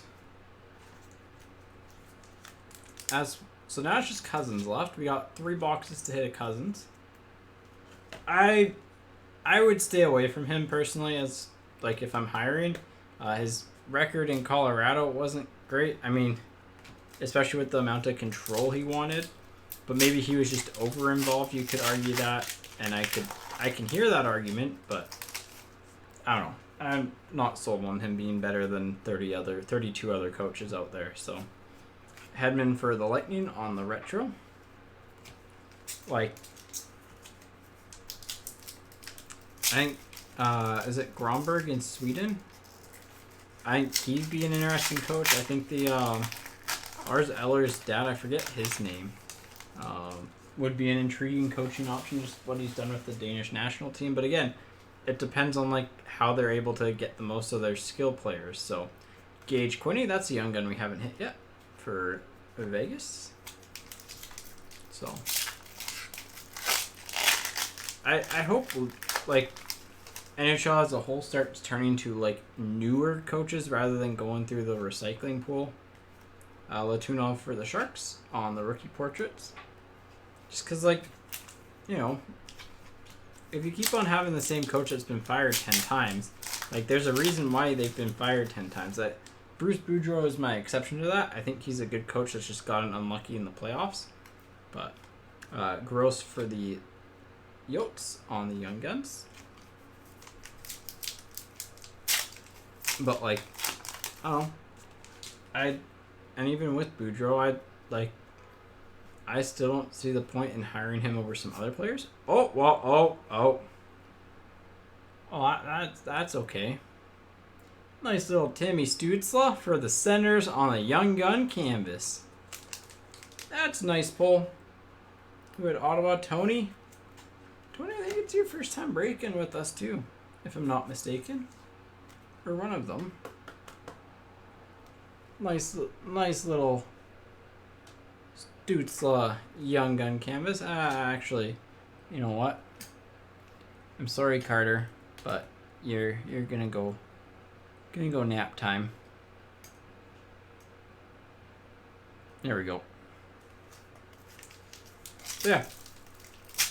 And same thing with GMs. Like, I hope we start seeing, you know, a push to more different thinking GMs, because that's how you get new ideas in. Makar for the Avs, rather than, again, the same old, you know, oh, this guy played the game, he must be good at managing type of thing. And it's like, that's not always the case. Got a red OBG coming up, I think. Zagadulin for the Flames. We just haven't really hit, I don't know, I guess we've hit a couple of laugh reds. So, yeah, like, I think arguably two of the better, like, the two, in my opinion, the two best run teams in the league right now are Tampa Bay and Carolina. And both of them have very non-traditional front offices, either through their GM or through their support group. Reed Duke on the blue for the Vegas Golden Knights. Like, Julien Brisebois was who I wanted the Canucks to hire back when they hired Benning. So, he is very, very good. Berdine for the Jets on the rookie portraits. Like, very good at managing the cap, very good at prospect identification, development, stuff like that. And then Tolsky, the assistant GM in Carolina, he's more on like definitely more on the analytical side, but very, very smart. Knows a lot about hockey. Joseph Wolf for the Leafs, very good at with obviously numbers and stuff like that. Yeah. Getting into hockey is a lot about just getting into, like, I wanted to become a GM, and it's just, and I'd still love to, but Hedman for the Lightning. But at the same point, it's a lot about who you know and luck and timing, and rather than, you know, being the quote-unquote most qualified for it. So, next up, Hakanapaa for the Ducks. Because, like, I think they're, you know, you could take the average person off of, like, hockey Twitter, and they could probably be not the worst GM in the league right now. So, Kivarenta for the Stars. Like, they would make some weird decisions, but, like, on average, they're not going to be the worst GM in the league. And that's not really a good Good earmark. Is this another? Nope. I thought it was a green jersey, not a teal. But Latunal for the Sharks on the Young Guns. And again, whenever you can say something like that, it's just, it's not great. So there are plenty of people out there though that are much smarter than me at hockey, and I am well aware of that. Alexander True for the Sharks on the rookie portraits. But I was telling one of my friends who's really, really, really smart and honestly should be an NHL GM or at least high-ranking official. Radish for the Rangers. Again, same thing on this one. A little bit of a white edge. Honestly, if he wanted to, he could probably make major bank off of hockey cards, just buying up prospects and good prospects when they're cheap, and then selling them when they get hot. And he's like, probably. Harley for the Stars on the rookie materials. So here's our rookie materials merch. And that's part of the reason why I like hockey cards, honestly, is because you get to mix kind of that GM stuff with the stock, especially with the Young Guns, and rookies, and it's fun. McLeod for the Oilers. That's how I get some of my enjoyment out of the hobby. So,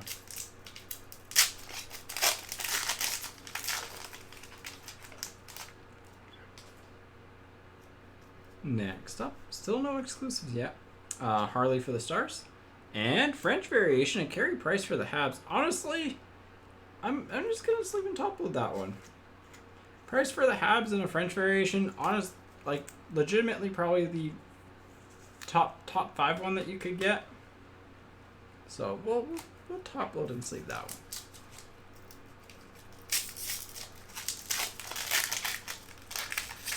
Yeah, I mean, that's the way you kind of have to work your way up, right? So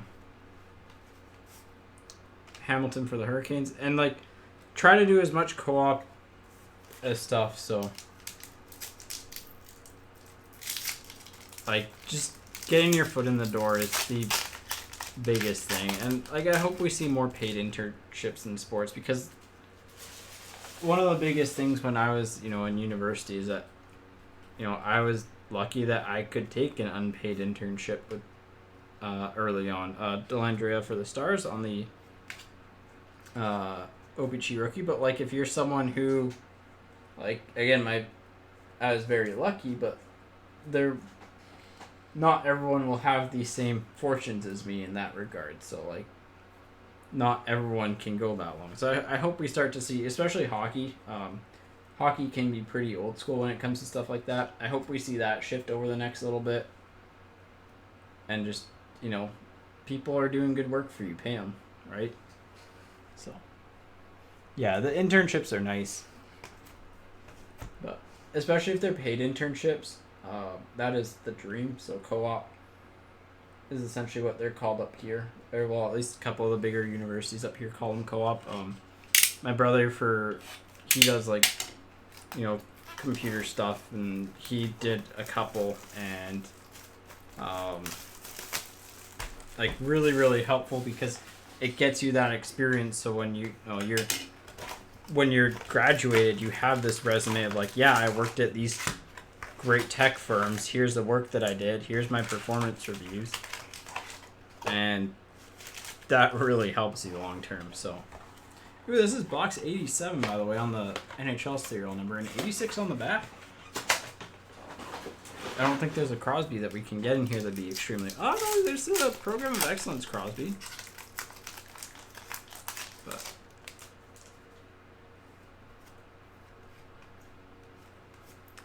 Ingram for the Predators on the OPG rookie. Yeah, I went to Brock. I didn't finish, actually. I did 3-ish years, and then obviously had concussion issues, got a little bit frustrated. Ehlers for the Jets, because I went to take a summer course, and then I got sick during that summer course, and so it just, because I missed more than 2 days, I automatically failed the course, which I was just very frustrated at, because I kept up with everything, and my grades was fine in it. Burke for the Yotes. So yeah, and then kind of the EA opportunity came along, and moved back here, did that, and then rest is history. So here we are now, doing something that I love to do. Soderstrom for the Yotes, and honestly, a lot of skills acquired through everything else. Like, yeah. This is kind of a bit of a dream for me. So Kasha for the Flyers on the Young Guns. So just being able to talk hockey, open up cards, talk about stuff. It's fun. Hopefully you all enjoy it. You know, I have a lot of fun. Harkins with the Jets, and it's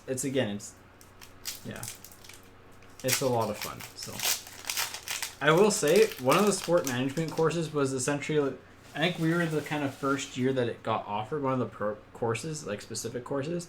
And essentially the entire like gist of that course was learning how to shake a hand. Nick Robertson for the Leafs. And like that's kind of oversaying it. There's a lot of like really like important things like just different kind of like how societies work in different cultures, because one of the things with sport is that it is, you know, multicultural. Monahan for the Flames and Harkins for the Jets on the Young Gun canvas. And so like learning, you know, if you're what sometimes is like accepted upon as a greeting in Canada or North America or the US might not be, you know, what you do in the US or sorry, in like Japan or Cole Smith for the Predators on the Young Guns. So like there are some cool parts of that, but I'm not lying when I said that there is a lot of handshake stuff, and like that is not relevant anymore. It's really funny how outdated that course got really quickly. Coughlin for the Vegas Golden Knights. We literally called it the handshake course, so it was a good meme. You need those courses in university, but yeah. There we go, there's Cousins. There you go, Mark, you've been waiting. I guess this is box 10, so you've been waiting almost 10 boxes for it. 9.5. Finally pops up.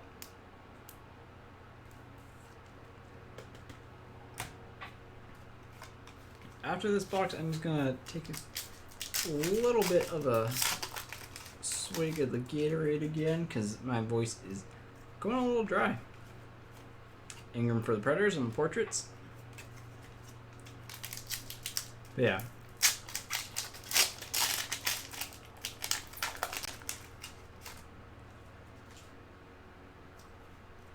Yeah, some of the courses are like great because Barabano for the Leafs on the Young Guns. Because the thing I liked about it is that it wasn't like, it was essentially a business and marketing degree with a sport focus, which for me is kind of what I wanted. Like, I knew I wanted to be involved in sport some way, whether it was sports cards, esports, actual sports. That's kind of, you know, where my passion lies. So ethnicity for the Oilers, but it also, you know, gave great fallback options where I could apply the learnings I had across different things. So Reed Duke for Vegas, I did a lot of researching for programs and kind of just like, this is what I want to do, and YOLO'd it, and it worked out. So YOLO's not the right term, but Nyquist for the Blue Jackets on the clear cut.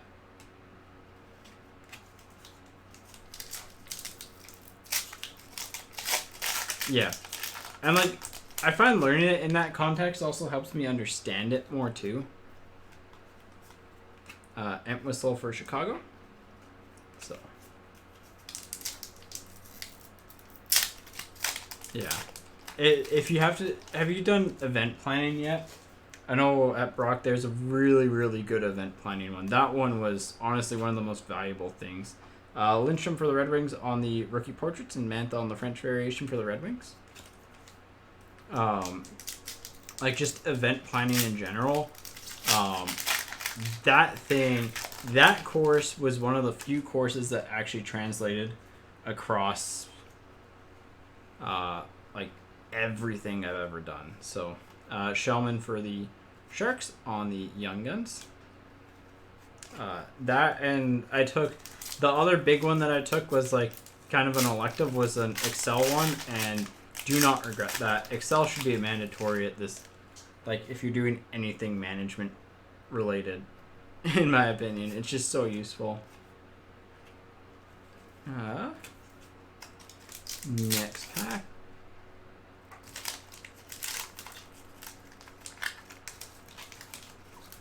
But yeah, that one is one to pay attention. And at the time, I'm just like, I don't know how often I'll use this, but no, it comes up lots. So, Dumbo for the wild, and like even in like your personal life, some of the skills there are actually very transferable to that. So, got our first exclusives coming up. It is for the Flames, Mr. Gaudreau, 200 on the exclusives. So, but yeah, that Excel, like, again, my biggest advice to anyone, honestly, is just learn Excel. Like, take a few minutes, learn the basics of Microsoft Excel, because that program is solid. And whistle for Chicago on the blue OPG rookie. The amount of stuff that, like, you can do with it. And, like, you can even teach yourself, you know, some of the more advanced stuff or as you go. The amount of stuff you can do with it is really good.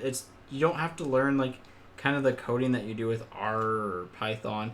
Kivlenix for the Blue Jackets, although those are also good. Like, because you have more freedom, it's just higher learning curve, so.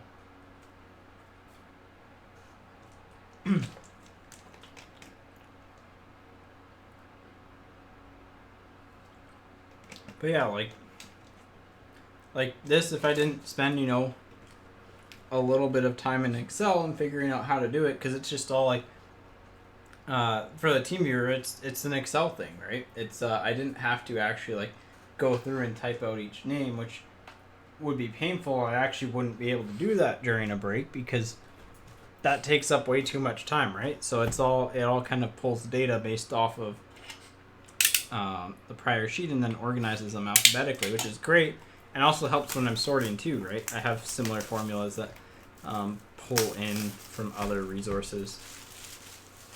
So, but the team names are always like quadruple checked, so. Yeah.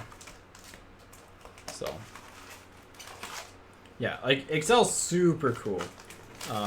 And like even stuff like budgeting, you know, buying like renting, buying places, even budgeting groceries, it's helpful for that. Budgeting your free expenses. So like I would do it for how much I could spend on sports cards when I was in university. McMichael for the Capitals, and like set myself my budgets through that or like other stuff. So it's a lot of fun too. I don't know. I'm someone who loves numbers though, and so a little bit of bias there. Poganski for the Blues on the Young Guns.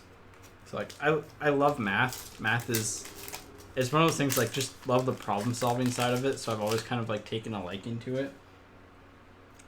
But yeah, in general, like Excel's a very, very useful life tool. So Nuge for the Oilers.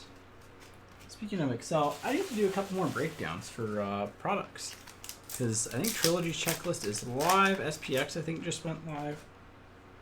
See what's what there. Hedman for I'm putting these in the wrong pile. Hedman for the Lightning on the OPG award winners.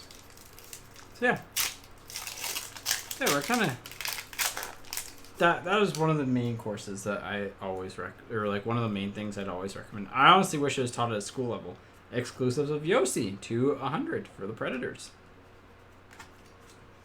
I wish, you know, grade 11, 12, somewhere's in there, there was an Excel course, because I feel like it's something that like everyone should probably know the basics of. Delandria for the Stars on the blue, because at some point like data entry is a very good way to kind of get into an organization. Skyrim, I mean, it's been pretty solid. Honestly, most notable pull outside of everything else is the Kratzov blank back retro rookie, the Iggy program of excellence, Ojic box filler, Lilja Grim Florence to 50, but Stutzla canvas and regular Young Guns and Kaprizov regular one. So pretty standard Series 2 stuff. Soderstrom for the Yotes on the marquee rookie. We honestly haven't had like anything major. Our Young Gun clear cut was kind of in the meh tier. Ovechkin for the Capitals, Burns for the Sharks. So it's been like just solid. Nothing major. Nothing. I mean, the Kratzov is a card that I love. Like I, just because of how rare it is to pull. But yeah, nothing major. Nothing to go like, oh hey, well, oh hey. Speaking of oh hey, Stutzla. So good break for the Senators here.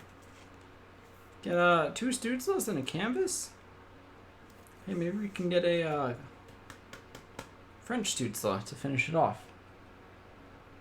You can go in there.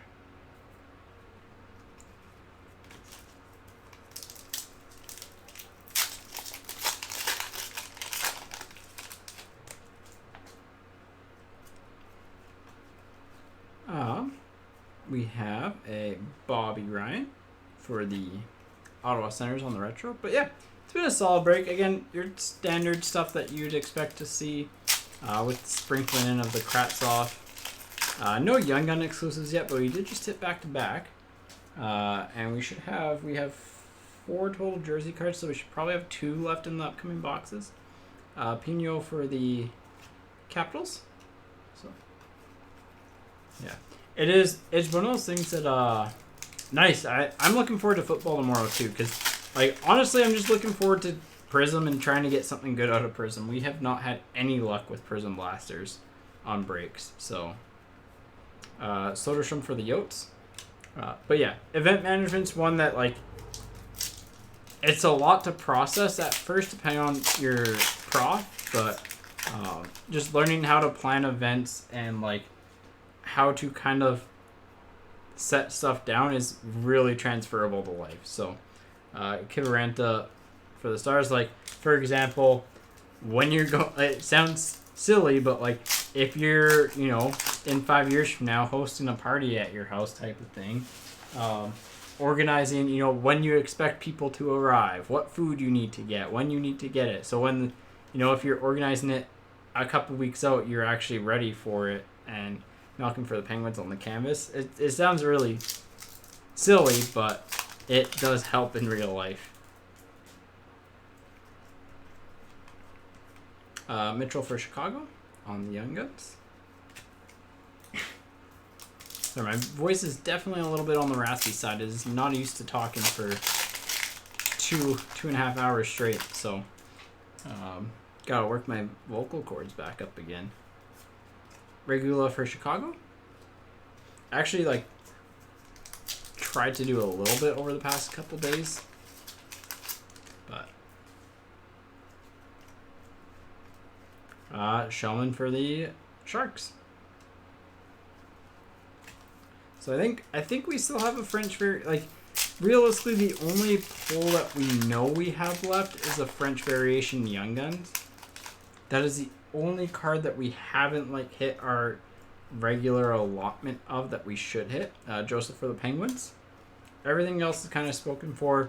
Young Gun exclusives would be nice, but not a guarantee. And then obviously rookie materials. We should probably hit 1 to 2 more. Byram for the Avs and Strawman for the Florida Panthers. So, and statistically speaking, we should have another. We should have 2 rookie materials or 2 jersey cards, and 2 or a French Young Gun left. Flip for the Lightning. But again, it's always a little bit around. No problem. Again, thanks for coming on and just joining the streams and having fun. And again, same goes for anyone. You don't have to have spots to come in here and just watch and talk. That's the point of it, is just to have a fun place to chat, hang out, talk hockey, whatever you want. For the Colorado Avalanche, Michel Goulet on the retired Stars canvas. That's a little fancy. Yeah, like feel free to come out here. And again, if you're in the breaks, whatever, like feel free to chat. Don't feel forced to. Just have some fun. It's all about kind of having a community and talking about stuff that we like. Ongoings in the sports world. All that fun stuff. Samula for the Flyers. So, but yeah, I'm looking forward to hopefully getting back to semi-regular breaks over the next little bit here. Here's our rookie materials. For the Oilers, Tyler Benson. You can always bring it up, but when I interned with the Giants that one summer, my name is Tyler, and there's a guy there whose name was Benson, and that was the year they drafted Tyler Benson. So we had Tyler and Tyler Benson. Stuart Skinner for the Oilers to finish off the box. So.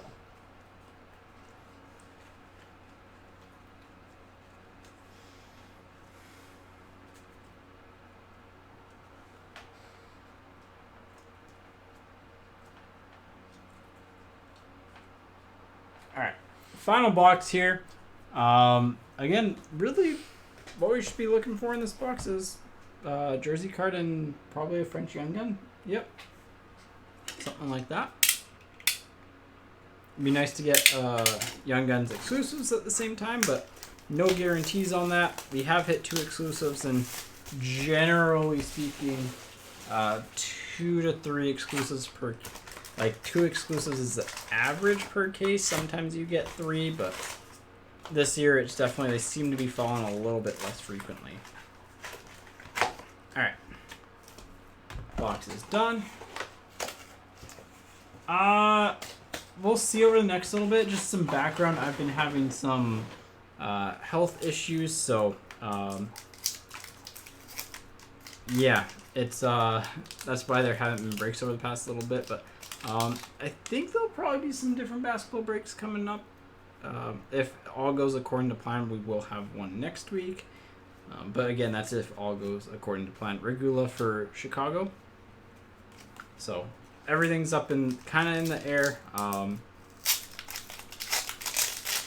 But yeah, I've pretty much been it's been a long time with on and off health issues, and they got pretty bad over the past little bit, which is why there haven't been breaks. So per on for the Blues. But yeah, I think we'll probably have some different basketball breaks, but fingers crossed at least. DeRosier for the Panthers on the Young Guns. So next week will probably be similar, I would say, to what we've seen. And then it'll probably be pretty much the exact same from what we've done. I just like that format. Draisaitl for the Oilers. It's weird. So my body is just like, hey, you're gonna have health issues this year. So Barabano for the Leafs, and it's been fun. Learned a lot, but yeah. So the hope is to do at least probably a couple breaks a week over the next little bit, and just kind of see how it goes, and then slowly start ramping up again depending on stuff. But there might be a week where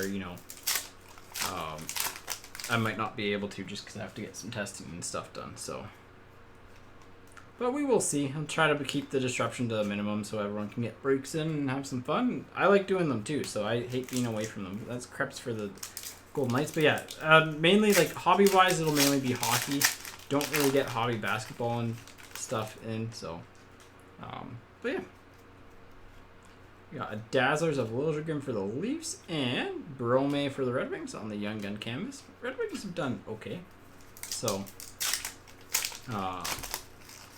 yeah, I love doing the breaks. It sucks whenever I can't. I just wish I could be doing them all the time. Sorokin for the Islanders. There you go.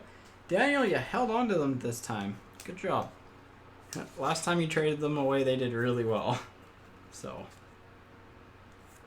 you got a little bit of karma back, I would say. Alright, so we should still have a French Young Gun left and a jersey card.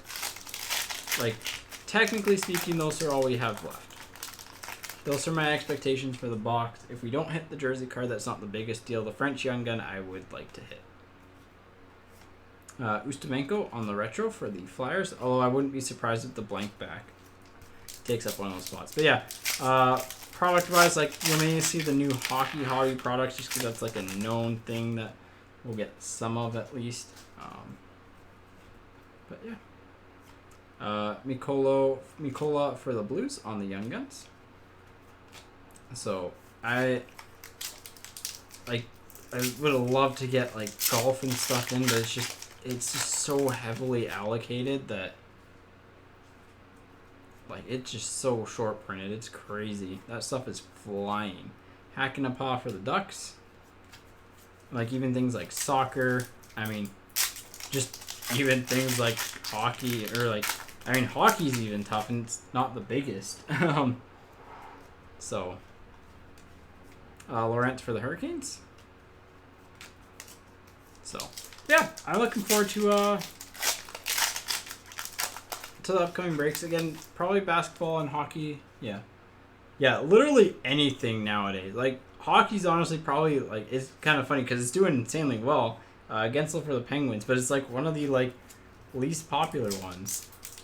I saw Zelda trading cards the other day, and it's like, really? Zelda? And honestly, the one that has surprised me the most, now that I think about it, is Magic the Gathering hasn't seen the same spike. It's just been steady, but Harley for the Stars, but it hasn't seen that insane spike. Which is just really funny. Ooh, we got a clear cut, I think. Vasilevsky, it looks like. Yep, Vasilevsky for the Lightning on the clear cut. Yeah, that can go there. So. Yeah, it looked like it was all vintage. I'm shocked Modern didn't get a little bit, but I guess it's because it's a card game. But mine just same as Pokemon. But, yeah. Because I guess there's no real attachment to the like not as much as Pokemon, for example. Vanacek for the Capitals. But yeah, like definitely saw some spikes. I know Kaladesh, right, went up. I have a box of that kicking around somewhere. I've always wanted to learn how to play it, but never really have. No French Young Gun, eh? Laurent for the Hurricanes and Brady Tkachuk on the French variant for the Senators. So it doesn't look like we're getting the French Young Gun, so hopefully we have something sick in this box to make up for it. I think we might have got an extra Young Gun canvas. We'll have to see. And we could still get a French Young Gun too. It's possible. Hacking a paw for the Ducks. So yeah, the card market's been crazy. Yu-Gi-Oh's probably gonna be on its way up, I would say. I feel like that's kind of one of the next ones. Dumba for the Wild. I mean, seeing Black Diamond like Marvel from Upper Deck is crazy to think about. Like, if you were to tell people that a few years ago, that'd be pretty funny. Yeah, that is fair. They do print a lot. If you were to tell me like a few years ago that like Marvel Black Diamond trading cards would be like a fairly hot product, I would have probably been like, really? Ooh, for the Canucks. Well, we got 3 Street Clothes variations. Petey. Nice little pre-playoff action there. So. Alright, well, it looks like all our Series 2 cases have kind of had a little weird twist to them. So, this one might only be the one French Young Gun. But we got an extra fluorescence. I think I don't know. It's been a weird case. Tampa Bay on the blue award winners for Tampa Bay. Oop, that's a base card that just decides to go flying. And last pack, so no randoms to do unless this last one is like a checklist exclusives, which I don't think it is. I think it's just a portraits, to be honest. Kershaw for Chicago. So yeah. That does it for the break. Yeah, I just want to see. I don't think we hit another French variation, so. Nope. Here, we'll put the canvas on top. One canvas. 2 canvas, 3 canvas. None of these are French variations. I think we hit our all 4 canvas. 5. So we got an extra Young Gun canvas, I think, because that is Ian Mitchell, and we should have I think I saved a Suitor and a Stutz. So instead of getting extra French, we got an extra Young Gun canvas, which is like, I guess, a bit of a wash. It's not the best, but not the worst. So, anyways, that'll do it for tonight's break. I will get that one I'll get it uploaded shortly after. I just realized that I probably still have to make the 114 and 115 public, or 115 and 116 public. So I'll do that as well at the same time. But anyways, see you tomorrow for football again. Thank you everyone for coming out, and yeah, take care.